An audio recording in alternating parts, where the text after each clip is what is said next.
Andao ndraiky asika ho agny amin'ilay toerana antsoina hoe Ampasy Ampangabe. Agny Antsinanana Fianarantsoa agny izy io agny amin'ny district-ny Lalangina. De agny amin'ny antsoina hoe paysage Ranomainty. Sady atao lava ny resaka fa de eo asika izery azy raha hiagny aniona agny mandritra ny andro sena ho ao sena asika. Raha tena manaisa moa aloha dia ny saina toaka, ny toaka gasy sady mampalaza azy io dia feno azy any ao. Dia araky ny fitarognana hoe dia en vente libre. Ny andro moa saina raha teo zoma.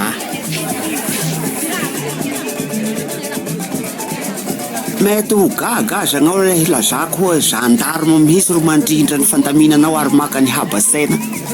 Zay ro asany. Le misy famerim-bola dia soratana amin'ny tagnany eo. Eo amin'ny tagnany raiky lahy namany eo.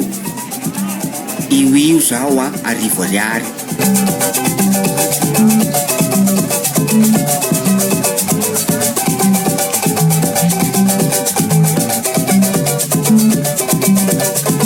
Ao ny kimofomofo. Ao ny kisakisaky, laoka, composé, salafata koa. Misy zao toerana manan-tantara zao agny fa gnahy sambavy tagny fa ao agnaty ala ao. Misy vato misy sorasa. Ankoatsany hitanareo agny Alakamisy Ambohimaha io, efa misy vidéo mahakasika an'izay agny nataon'olo hafa mba hiangaviako anareo zery azy. De ndao moa aloha raha na ny ambiansy mandrapirava ny ty vidéo ty.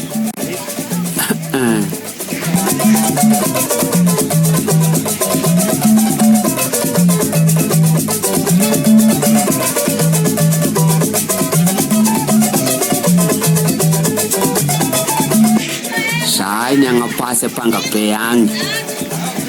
Efa agny moromoron'ny ala agny Antsinanana agny. Magnaraka koa